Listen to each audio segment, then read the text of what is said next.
Et nous allons donner la parole à M. Franklin Nyamsi, qu'on appelle communément en Afrique Docteur Preuve. Docteur Preuve. Docteur de Preuve. Nous avons Franklin Nyamsi, sous ovation. Le docteur Franklin Nyamsi, je vous en prie.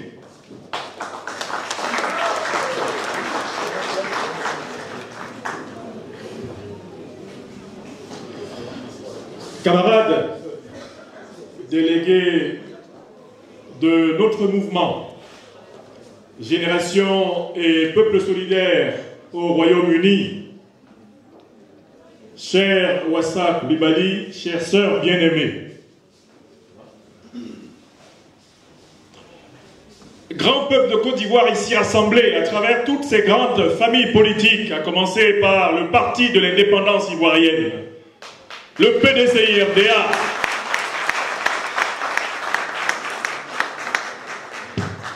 représenté par une grande famille politique aussi, celle par laquelle le président Laurent Gbagbo, de retour en Côte d'Ivoire, a repris son bâton du pèlerin, le Parti des peuples africains de Côte d'Ivoire. Nous avons ici, représentant nos camarades du mouvement des jeunes générations, de notre mère et aînée bien-aimée, Madame Simone Gbagbo, des dignes femmes et fils de la Côte d'Ivoire debout, toujours debout, et déterminée à s'occuper d'elle-même et à ne pas attendre que le miracle vienne du ciel, comme autrefois tombait la manne. Au moment de prendre la parole ici, camarades, je voudrais remercier toutes les petites et les grandes mains de la délégation Génération et Peuple Solidaire du Royaume-Uni, représentant le leader de notre mouvement, son Excellence le président Guillaume Kibafori Soro, ancien Premier ministre, ancien président de l'Assemblée nationale, président de Génération et Peuple Solidaire. Je voudrais remercier toutes les mains qui ont rendu possible cet événement. Et camarade Wassa Coulibaly, la présence de la diversité ivoirienne dans cette salle est la preuve de la profondeur de ton cœur. Les Ivoiriens savent que tu aimes les gens. Et c'est pour cela que par-delà les différences de sensibilité politique, à ton appel, chaque fois que je suis venu dans cette place de Londres, ils répondent toujours comme un seul homme. Nos hommes de Dieu et femmes de Dieu ont parlé. Et ils ont indiqué qu'à l'instant même où nous parlons, le souffle que nous utilisons pour proférer des mots dans ce micro nous est octroyé provisoirement par le maître de tous les êtres. Celui qu'on appelle tantôt Kolotiolo, Nyamien, Lago, celui que mes ancêtres camerounais appellent Nyambé, Nzambé, Zamba, celui que les juifs appellent Yahvé, Jéhovah, les musulmans Allah. Il est à chaque instant la seule garantie pour chacune et chacun d'entre nous. Car au bout du compte, on devra quand même mourir. Mais comme le disait mon homonyme Franklin Bukaka du Congo, toutes les morts n'ont pas la même signification.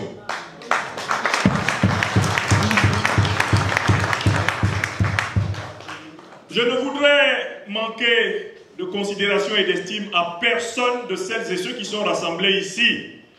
Et bien que ma mémoire ne soit pas parfaite de toutes les familles ici présentes, que chacune et chacun des êtres humains, c'est-à-dire divins, présents dans cette salle, se sentent co-responsables de la réussite de ce moment extraordinaire qui a commencé. Et je me joins à vous pour remercier celui auquel nous devons tout, d'avoir rendu possible l'instant que nous vivons. La camarade Wassa Coulibaly m'avait demandé, en tant que chargé de la commission formation et livre de notre mouvement, de venir délivrer une conférence introductive, une ouverture de débat sur la vision de Génération et Peuple Solidaire pour le salut de la Côte d'Ivoire en 2025.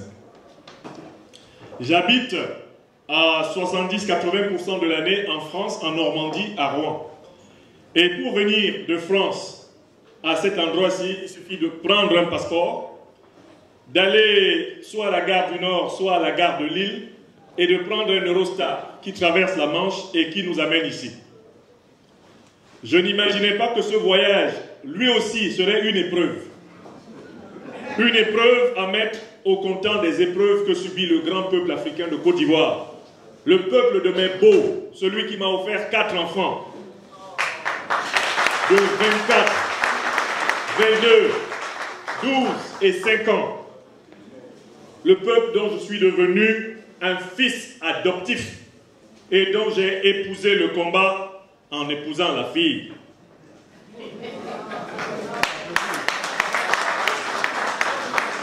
Oui, je ne savais pas qu'un simple déplacement entre Rouen et Londres devait s'inscrire dans l'histoire de la souffrance dans laquelle le peuple de Côte d'Ivoire se trouve jusqu'aujourd'hui.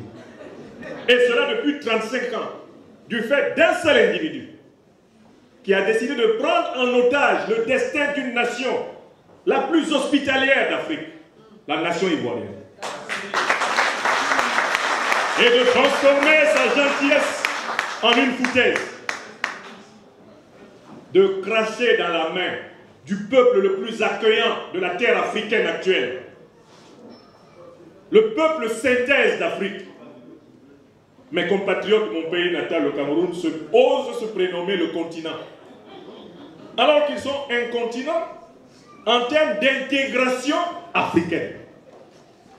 La Côte d'Ivoire est le plus grand pays d'intégration africaine. Ça applaudit, hein? Et par conséquent, le pays qui intègre le plus les Africains doit être le pays que les Africains respectent le plus. Car dialectiquement, si je te donne le meilleur de moi-même, tu dois me donner le meilleur de toi-même. Je voudrais, avant d'entrer dans le thème qui nous rassemble, Madame la déléguée générale et chers camarades ici rassemblés, vous raconter l'histoire de mon périple. Vous voyez que cette histoire est la reproduction de l'histoire du périple de la Côte d'Ivoire depuis 35 ans. Je compte bien, depuis l'apparition en 1989, comme un cheveu dans la soupe dans l'histoire politique de la Côte d'Ivoire d'un homme, Alassane Dramane Ouattara. Un homme dont les scientifiques s'accordent à dire qu'il serait né 3 fois dans la même vie. C'est le journal Afrique Éducation, basé à Paris, qui a mené l'enquête. Ce n'est pas Niamsi, ou Cameroun, ou Afrique, ou Côte d'Ivoire. Afrique Éducation a identifié 3 dates de naissance pour le même individu. Une à Ouagadougou, une à Banfora, et puis une autre à Dembokro, où mes beaux, les Baoulés se sont pressés de l'appeler Aosimben. C'est-à-dire celui derrière qui, quand tu vas, tu n'as rien. Je vais parler, comme on dit aujourd'hui, ben, parce que j'ai échappé au dragon. Je sors du ventre du dragon, moi qui suis devant vous là. Les dents du dragon ont laissé des traces actuellement dans mon dos. Je prends donc le train à Rouen. Je descends à la gare du Nord. Je descends à la gare Saint-Lazare. Je prends un taxi qui m'amène gare du Nord. Je m'installe gare du Nord.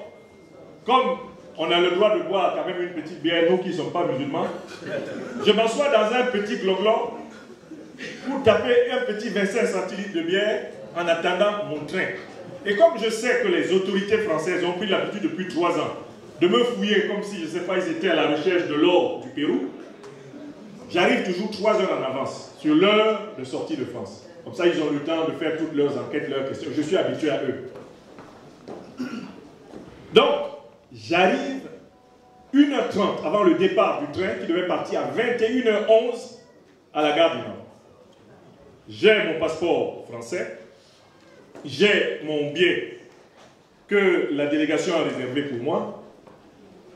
Tout est en règle, sauf que l'officier français de police prend mon passeport et se retire pendant 40 minutes. Je dis, comme dirait le président Laurent Gbagbo, qu'est-ce qu'il y a? Hein? Ça commence là. On arrive à 20h40. Le train doit partir à 21h11. À 20h40, L'officier de police français me remet mon passeport en disant « Allez-y ». Je lui dis « Mais on va pas y aller comme ça. Allons-y doucement, dites-moi pourquoi, pendant 40 minutes, vous avez ce passeport. » Et nous nous expliquons un peu. Vous devez savoir qu'à la gare du Nord, vous finissez le contrôle à la frontière française, paf, vous passez, il y a tout de suite le contrôle à la frontière anglaise. Donc pendant que je faisais cette discussion pour savoir pourquoi ils ont gardé inutilement mon passeport, les officiers de police de la frontière anglaise voyaient. Donc quand j'arrive à leur niveau, ils me disent « Mais qu'est-ce qui se passe avec vous, entre vous et les officiers de police français ?» Je dis « Mais ça fait 3 ans qu'ils me tracassent pour toutes sortes de choses. J'ai même porté des plaintes, on ne veut même pas ouvrir l'affaire au tribunal. Je ne sais pas ce qu'ils ont écrit dans leurs ordinateurs à mon sujet, etc. Ok, nous devons mener une enquête sur les raisons pour lesquelles vous avez fait 40 minutes d'examen au poste français. Et selon la loi anglaise, immédiatement, je suis mis en état d'arrestation. Oui. Et c'est là que je vois la différence entre le fonctionnement administratif de la France et le fonctionnement administratif britannique. Et je voudrais saluer et remercier les autorités britanniques. Parce que c'est grâce à elles que je suis arrivé ici, après la bénédiction du Tout-Puissant. Quand on vous prend votre passeport, côté français, on ne vous donne aucun papier qui prouve qu'on vous a pris votre passeport. Vous êtes là, sans passeport, on est parti avec. Et ça pourrait être une affaire de chacun, parole contre parole. Non, on n'a pas pris votre passeport, prouvez qu'on a pris votre passeport. Mais quand j'arrive de l'autre côté, ils prennent mon passeport, ils me remettent immédiatement un papier qui me met en garde à vue en marquant l'heure à laquelle ils ont pris le passeport. Et le motif pour lequel ils ont pris le passeport. Il s'agit d'examiner en profondeur les informations pour savoir si je mérite d'entrer au Royaume-Uni et si je ne suis pas dangereux pour la sécurité du Royaume-Uni. Je vais rester là-bas pendant 40 minutes. Le train part à 21h11. C'était hier. Ils viennent à 21h45 et ils me disent, Monsieur Niamsi, on a demandé au Foreign Office de regarder votre fiche. Il y a des choses qui sont dites par la partie française à votre sujet. On leur a demandé des faits. Parce que nous, les Anglais, when we charge somebody, we give facts. We prove that he has committed some fault against the law. So we ask them, what has he really done? You say it's a dangerous person. You say maybe he's somebody who can destabilize all a continent. Give us the facts. Where has he beaten somebody? Where has he killed somebody? Where has he stolen some money? Where has he put some trouble in the public space? Give us the proof. Ils me disent donc à 22 heures pratiquement, après leur enquête, que la partie française ne leur a donné aucun fait.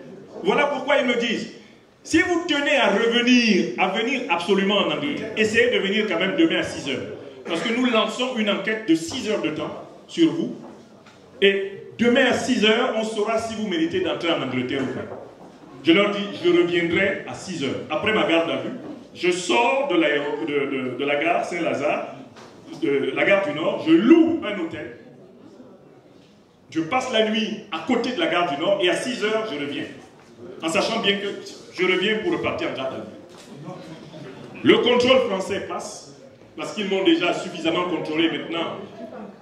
J'arrive au contrôle anglais, on me remet en garde à vue. On me fait installer et on me dit au bout de 40 minutes, mais juste à temps avant le train de 7h12, on me dit, l'enquête de 6 heures a établi que vous faites l'objet d'accusations sans des faits associés à ces accusations. La partie française interrogée ne nous a pas donné un fait. Vous n'avez pas battu quelqu'un, vous n'avez pas frappé quelqu'un, on ne vous a pas attrapé avec une arme, vous n'avez rien fait à personne. Mais vous êtes présenté comme un individu dangereux, très dangereux, ennemi de l'Occident. Un individu à surveiller de très près et qui serait le compagnon du plus grand terroriste de toute l'Afrique de l'Ouest. Un certain monsieur Guillaume Sou. J'ai dit, oh! Mais écoutez, est-ce que vous me permettez d'entrer au Royaume-Uni malgré ces accusations infondées? Ils disent, notre loi ne nous donne aucun motif pour vous empêcher d'entrer au Royaume-Uni, because there is no fact against you. L'officier m'a pris, m'a amené dans le train. Il m'a installé dans le train. Et il m'a dit, where you are going there, some of our colleagues should or could ask you more questions. Please give them answers and explain them what is the problem. Donc quand j'arrive à la gare de Londres, Pancras, il y a 7 policiers qui viennent me chercher. Dès que je mets le pied comme ça, on est à l'eau. Je dis, hey! Je pense à mon président Guillaume Soro. Je dis, hey, Guillaume Soro, président, ce que tu as dit là est vrai.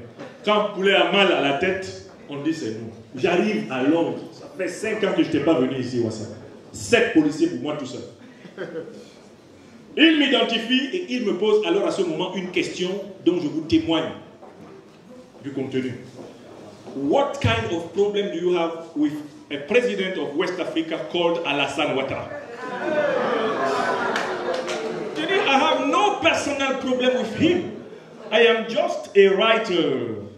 I write some books like this one. Et là, je sors mes livres. La terrible razzia de Ouattara et le leadership résistant de Guillaume Soro.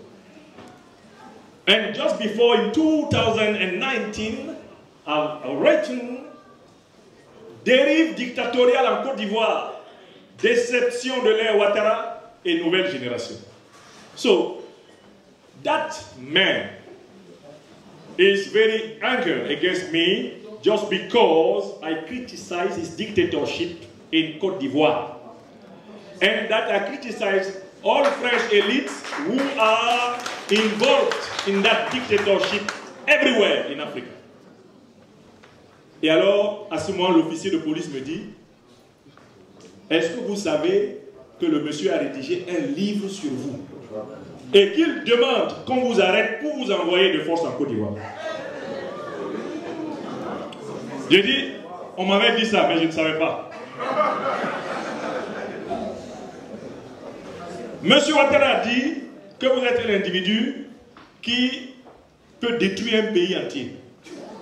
Que votre présence dans un espace est à elle seule l'équivalent d'une menace de bombe.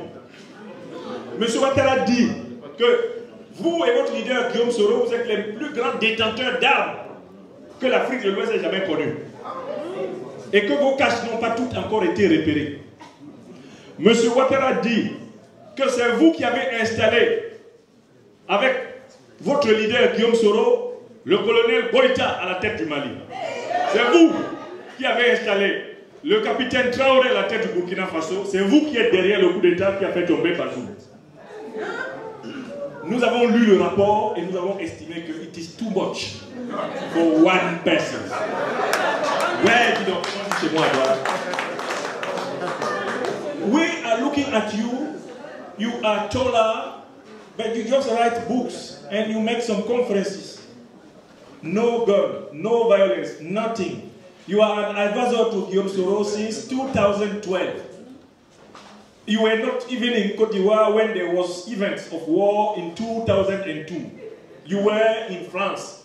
You are a French civil servant teacher for 21 years now. And on Monday you have a class of philosophy. How can they give a class of philosophy to somebody who is dangerous? And for 21 years.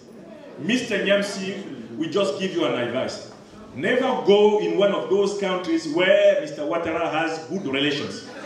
Because we cannot guarantee that we will get out from there being alive. Welcome in England. In England, we forbid violence. We forbid any violation of our law. But freedom of speech is free. Freedom of thought is free. Freedom of dissent is free.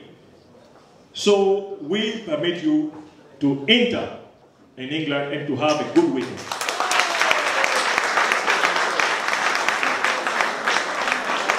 Je tenais à vous rapporter ce récit en raccourci.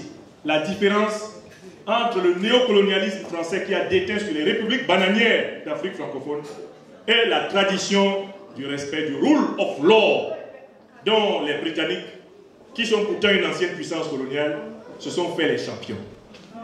J'ai vu la différence de traitement en une soirée. Donc j'ai fait 3 gardes à vue. Et je dis les 2 dernières gardes à vue, je les ai faites exprès parce que j'avais affaire à une administration qui m'expliquait ce dont on m'accuse.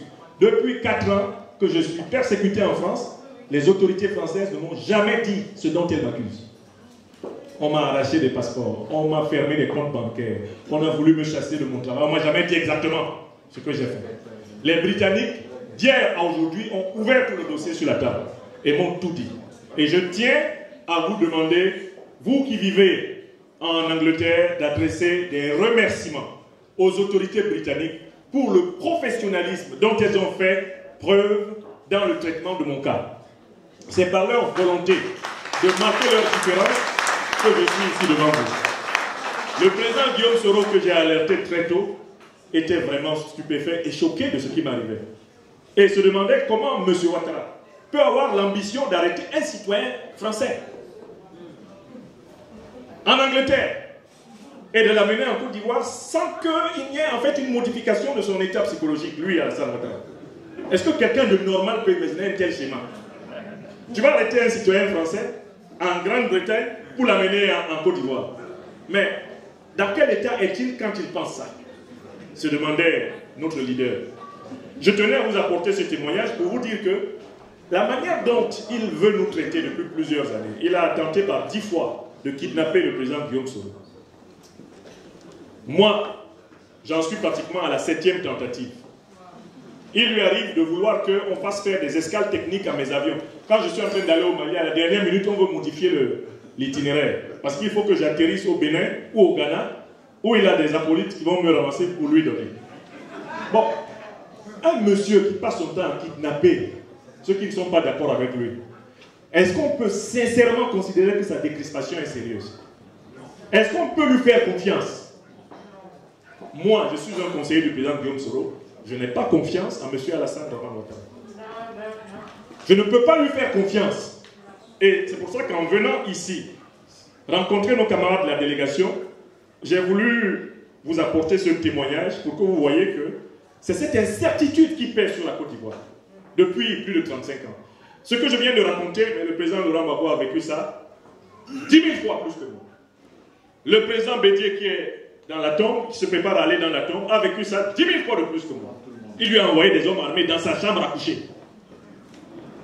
Voilà quelqu'un à qui on ne peut pas avoir confiance. Il n'y a pas homme ou femme politique ivoirien de premier choix qui n'ait pas été humilié, traumatisé dans sa vie privée par un seul individu qui tient à ce que tout le pays soit tenu par la peur.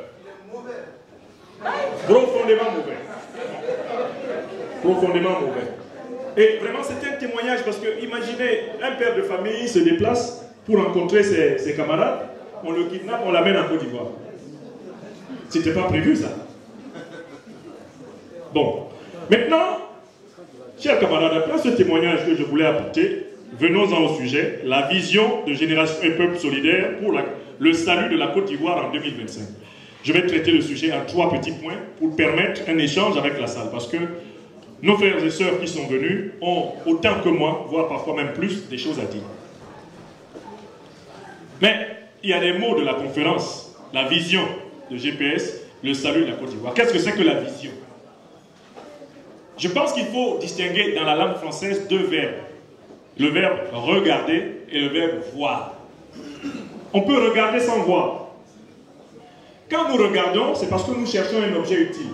Par exemple, si je cherche, je ne sais pas, un verre d'eau ou boire de l'eau, je regarde. Regarder, c'est viser un objet. Chercher quelque chose de précis. Donc le regard est déterminé par le besoin. Il est déterminé par l'utilité. Donc le regard est déterminé. Le regard est déterminé par l'utilité. Il est déterminé par le besoin. Donc le regard nous rend aveugles à autre chose. Si c'est l'eau que je cherche, je n'ai pas vu les fleurs. Je n'ai pas vu ma soeur qui est à ma gauche. Je n'ai pas vu mon frère qui est debout. Parce que je cherche de l'eau. Donc le regard, en fait, nous rend aveugles. Mais qu'est-ce que c'est que la vision? La vision, c'est le fait de s'intéresser à ce qui d'habitude ne nous intéresse pas. Donc dépasser le regard pour sonder l'horizon. Pour sonder eh bien, les tréfonds arrière, pour sonder en profondeur, voir, c'est approfondir, élargir le regard. C'est ouvrir le compas de l'esprit, autant que possible, afin d'intégrer le maximum de faits et d'avoir un jugement équilibré. Donc, la vision suppose qu'on dépasse le regard. Ce qui veut dire que GPS, pour arriver à une vision, doit sortir du regard de GPS. Pour voir la Côte d'Ivoire et en y intégrant les différentes sortes de regards possibles, puisque la Côte d'Ivoire n'appartient pas qu'à GPS. Donc pour avoir une vision, il faut élaborer une idée qui permette de rassembler des gens qui ne sont pas forcément d'accord avec nous. Il faut se dépasser. Pour avoir une vision, il faut être capable de s'amender, c'est-à-dire de renoncer à la partie de sa pensée qui nous empêche d'atteindre l'objectif commun, l'objectif de la vision. Voir, c'est élargir le regard en intégrant autant que possible la pluralité des points de vue. Et à ce moment-là, on peut avoir donc quelque chose qui s'appelle une vision. On peut avoir quelque chose qui s'appelle une vision. Maintenant, il y a un autre mot que j'utilise dans le titre de cette conférence, c'est le salut de la Côte d'Ivoire. Alors, ce mot peut avoir un petit accent religieux, puisqu'on parle souvent du salut, le salut de l'âme. Chacun d'entre nous aimerait quand même éventuellement, après sa mort, accéder à une vie meilleure que celle-ci. Même si nous avons eu des bonheurs dans cette vie, il y a quelque chose en nous qui dit que peut-être qu'on pourrait avoir une vie meilleure si le maître de vie le souhaite. Si le maître de vie veut le faire. Si le maître de vie veut le faire. Alors, donc, le salut, qu'est-ce que ça veut dire dans le terrain politique? C'est de trouver une solution pour que ceux qui avaient du mal à vivre ensemble sans se réduire les uns aux autres. Une société est faite d'individus, de groupes, de partis qui n'ont pas forcément les mêmes opinions. Donc on ne peut pas sauver une société en sauvant seulement une partie de cette société. Pour sauver une société, il faut trouver une formule qui permette à tout le monde de vivre en bonne intelligence sans que les uns se réduisent aux autres. Donc le salut de la Côte d'Ivoire, à mon avis, c'est de trouver une formule pour permettre aux Ivoiriens de vivre ensemble sans se réduire les uns aux autres et sans être obligés de se détruire les uns les autres. Donc, en fait, pour aller vers le salut, il faut écouter la diversité des points de vue et construire un point de vue qui rassemble. Donc, pour moi, les mots vision supposent un dépassement du point de vue du parti, du point de vue du clan, du point de vue de l'ethnie, du point de vue de la région, du point de vue de la religion, du point de vue de la classe socio-économique, pour essayer d'imaginer un ensemble dans lequel chacun puisse trouver relativement ou suffisamment son compte. Alors que le salut, c'est l'action par laquelle je fais tout pour que le pays vive, y compris dans le pays, ceux qui n'ont pas les mêmes opinions que moi. On ne peut pas sauver un pays en ne sauvant qu'un clan. Or, qu'est-ce que nous allons avoir aujourd'hui en Côte d'Ivoire? C'est une situation dans laquelle le salut est réservé à un clan. Président de la République, M. Ouattara. Ministre des Affaires présidentielles, M. Ouattara. Ministre de la Défense, M. Ouattara. Secrétaire général de la présidente de la République, la nièce de M. Ouattara. Et on peut continuer la description de tous les beaux-frères, de tous les cousins, de toutes les nièces qui occupent toutes les positions stratégiques de l'État de Côte d'Ivoire. Donc, en fait, on a affaire à un régime qui a décidé d'organiser un salut clanique. Le salut d'une oligarchie coupée de la nation, coupée du peuple. Et c'est cela le problème que nous avons à résoudre. Imaginez un salut de la nation ivoirienne qui soit le salut du peuple dans sa diversité et non pas le salut d'une oligarchie comme celle que nous avons face à nous. Alors, très bien. Maintenant, je peux affronter la deuxième question de ce mot introductif, à savoir, quelle est la deuxième question de ce mot introductif pourrait donc être, la question est la suivante, donc, quelle est la situation de la Côte d'Ivoire aujourd'hui? Parce que si on veut parler d'une vision de notre mouvement, il faut déjà qu'on s'entende sur la situation du pays. Alors, je ne vais pas donner une conférence entière sur la situation du pays, il faudrait même un livre. Je prendrai la question à partir des 4 cadrans, l'économie, la société, la culture, la politique. Et on pourra aller à la géopolitique et la géostratégie. 1. L'économie. Il y a un mot qu'on doit retenir sur la situation économique de la Côte d'Ivoire, c'est le surendettement exponentiel du pays. Quand M. Ouattara arrive aux affaires en 2010, la Côte d'Ivoire a une dette publique d'environ 1000 milliards de CFA. Actuellement, il est en train de la conduire à 6 000 milliards de CFA. C'est-à-dire que la dette publique de la Côte d'Ivoire est en train d'approcher les 60% de son produit intérieur brut. C'est-à-dire que bientôt infiniment plus de la moitié de l'argent qu'on produit chaque année en Côte d'Ivoire va être consacré à rembourser les crédits du FMI et de la Banque mondiale. J'ai, il y a 3 semaines, eu accès à un document dans lequel il demandait encore pratiquement 2 milliards de dollars. M. Ouattara est un homme de bientôt 90 ans. Ce n'est pas sa génération qui va rembourser cet argent. Et on sait que les crédits du FMI et de la Banque mondiale sont accompagnés de conditionnalités telles qu'il faut constamment des crédits pour les rembourser. Donc, la situation économique, c'est que, alors qu'en apparence, à travers les grands chantiers que tout le monde voit, à travers cette façade, cette vitrine abidjanaise qui a souvent trompé ceux qui ne connaissent pas la Côte d'Ivoire profonde, on peut dire que le pays se transforme matériellement. Ce qu'on ne voit pas, c'est que structurellement, le pays est en train de se couper les bras. Il est en train de se priver de la capacité d'investir demain. Et il est en train d'aller vers une faillite financière. Et il a un jumeau, c'est la France. La France est passée à une situation de surendettement exactement comparable. La politique financière que M. Macron mène en France est une photocopie de celle de M. Ouattara en Côte d'Ivoire. Ils achètent en permanence de l'argent avec du crédit sur les marchés financiers. Et quand l'argent manque, ils achètent de l'argent pour rembourser l'argent et pour affronter les dépenses.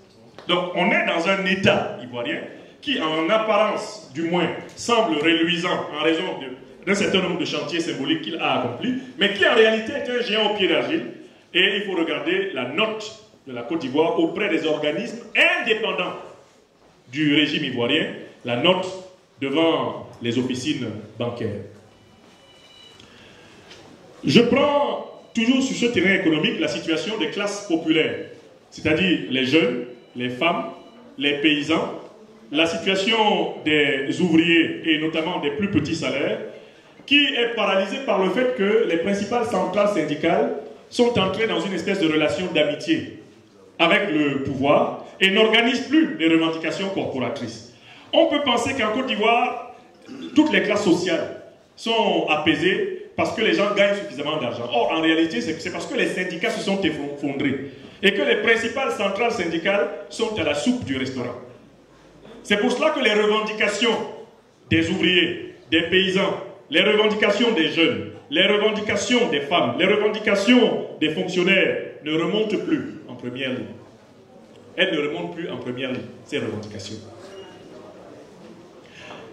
Je reste dans le terrain économique.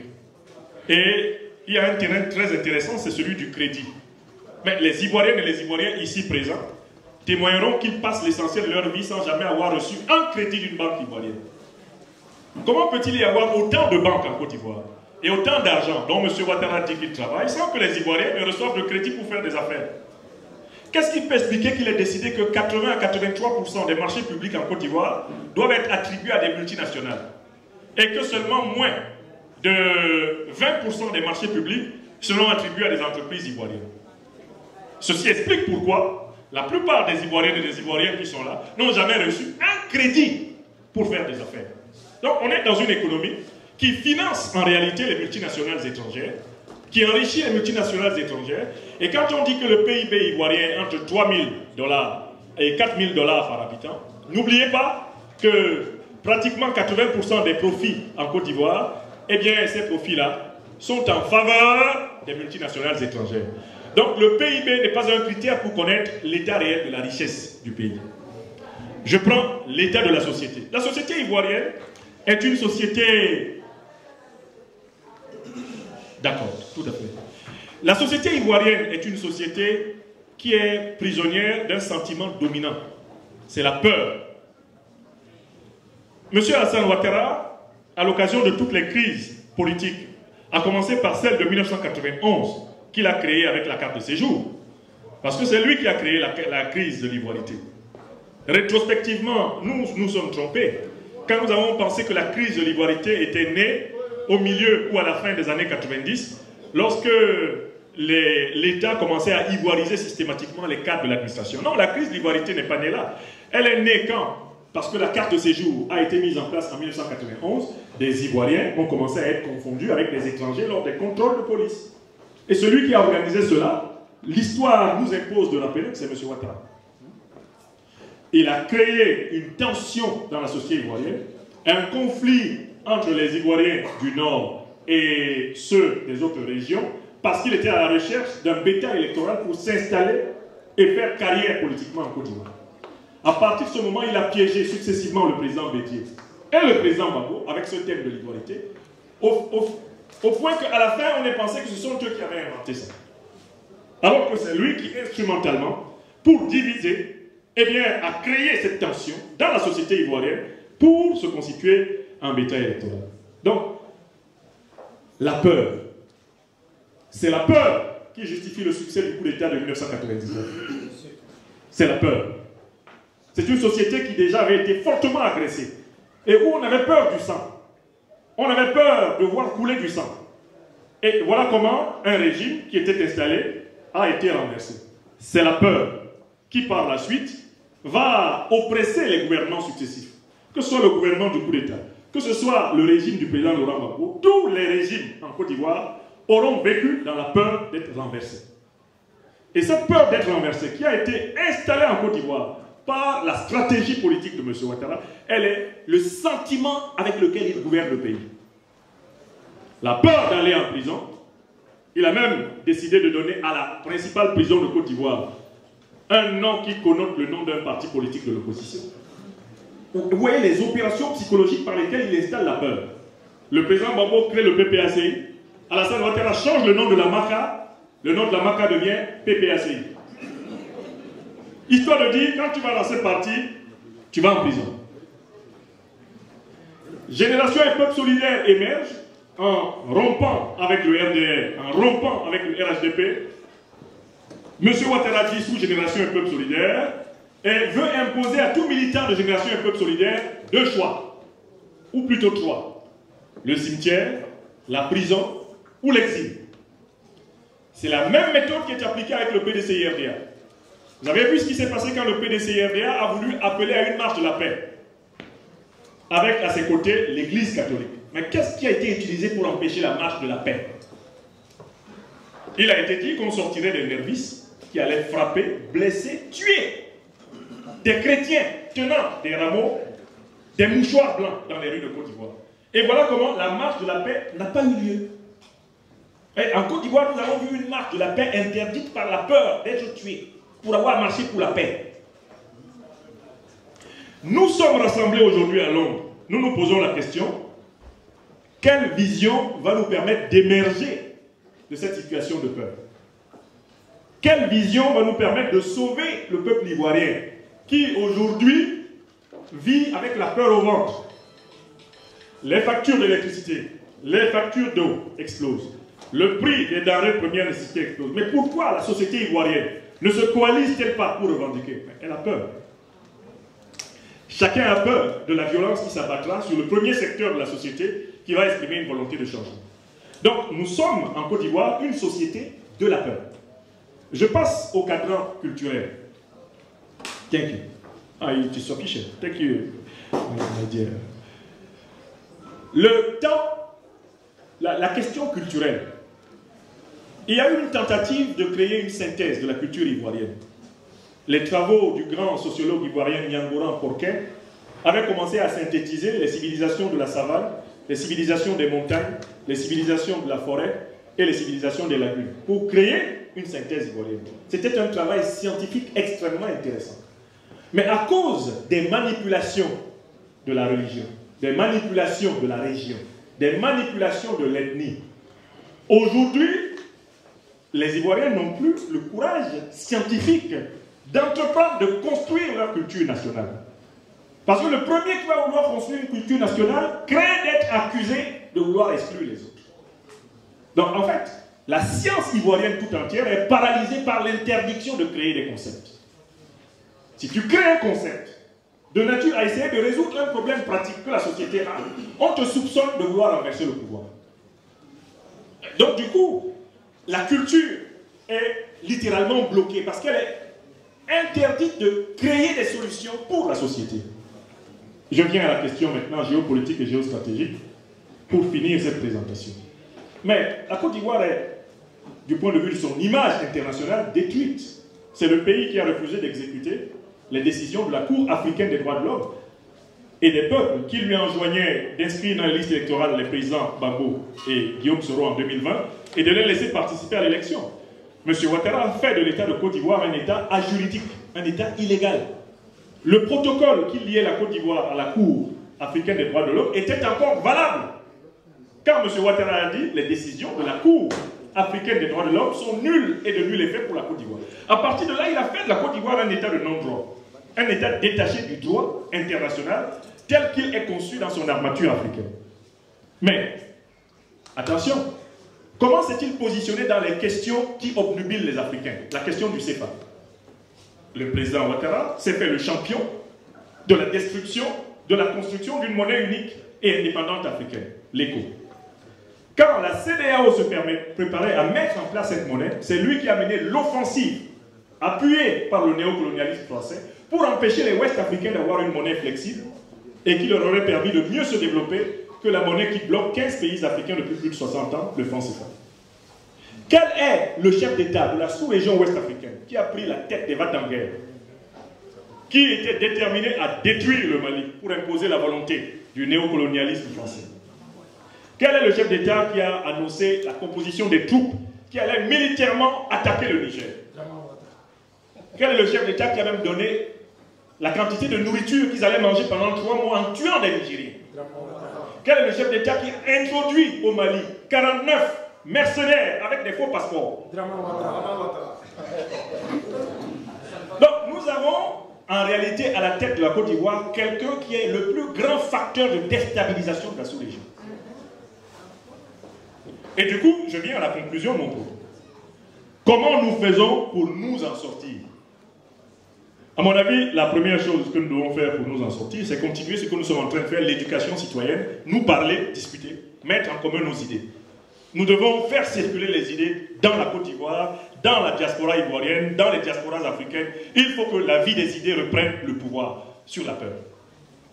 Pour moi, la deuxième chose que nous avons à faire, et cette assemblée en est la preuve, j'entends les gens, que ce soit nous, GPS, ou le PPACI, ou le PDCI, tout le monde parle de candidature.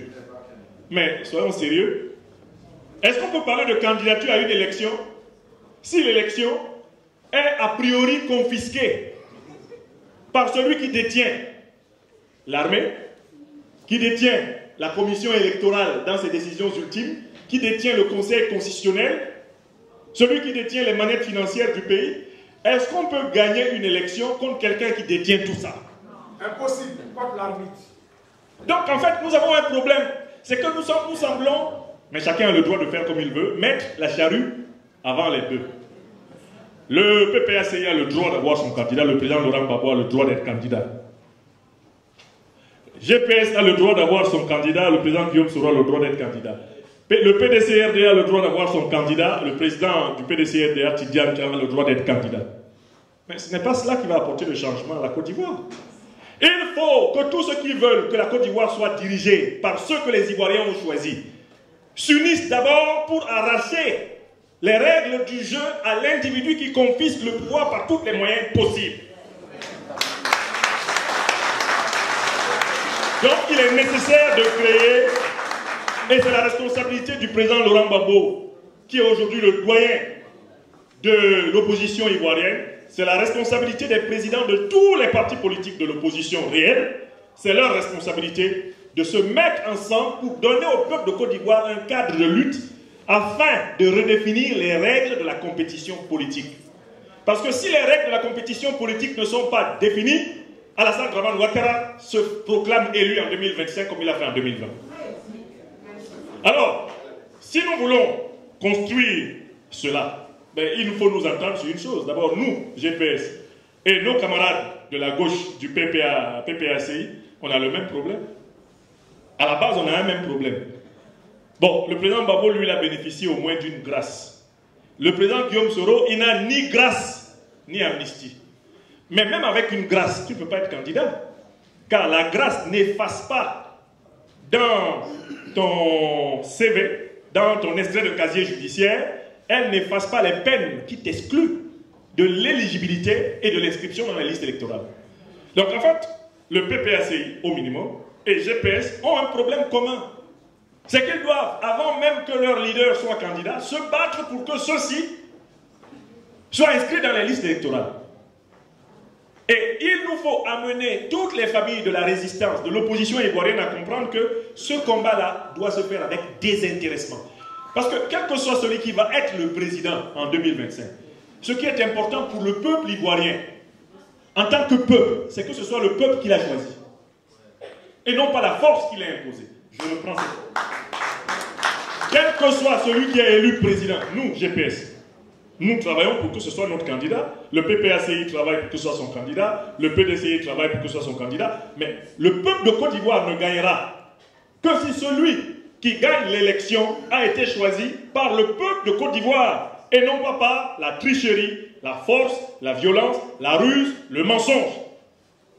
Donc en fait, une réunion comme celle-ci doit nous amener à prendre conscience du fait que nous devons tirer les leçons de nos erreurs individuelles et réciproques du passé, offrir au peuple de Côte d'Ivoire une nouvelle plateforme de résistance et engager la lutte pour que les conditions de la compétition politique soient redéfinies.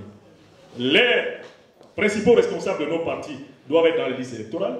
On ne l'obtiendra pas par la pitié de M. Ouattara. C'est un sentiment qui lui est inconnu. On l'obtiendra parce qu'il y aura un rapport de force politique dans le pays qui ne sera plus en sa faveur.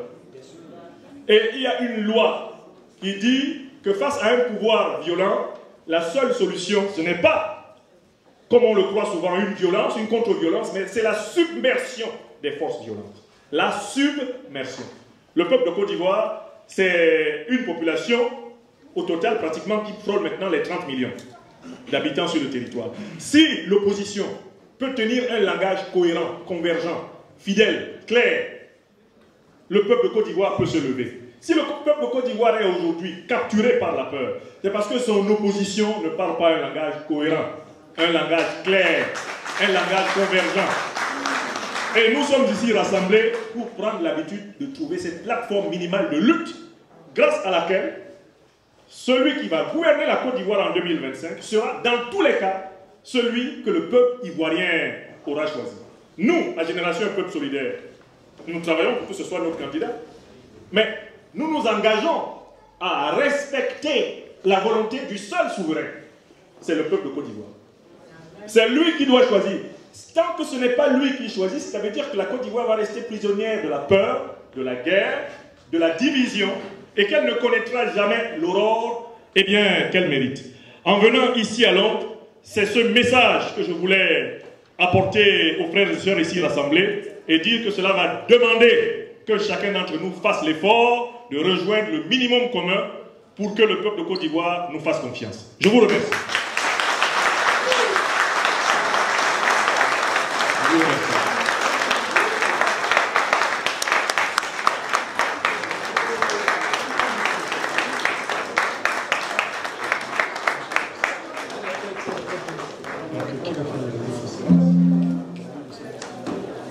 Alors, restons debout s'il vous plaît.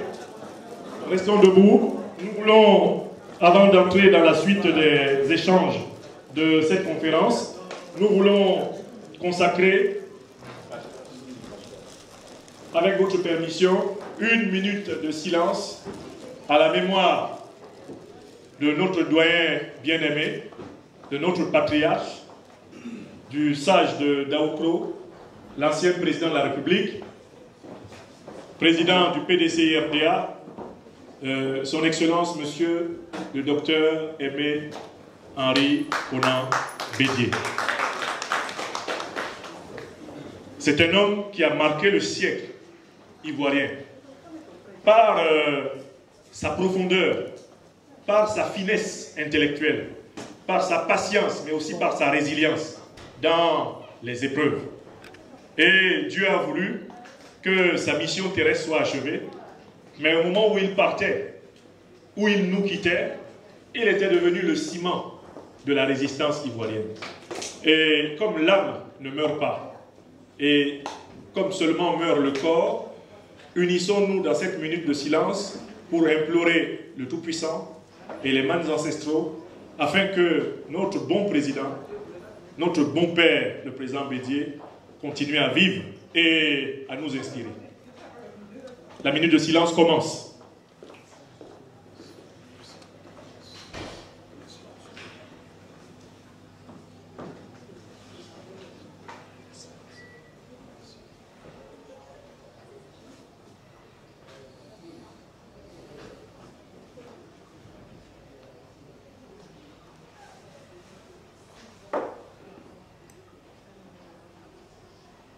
Nous vous remercions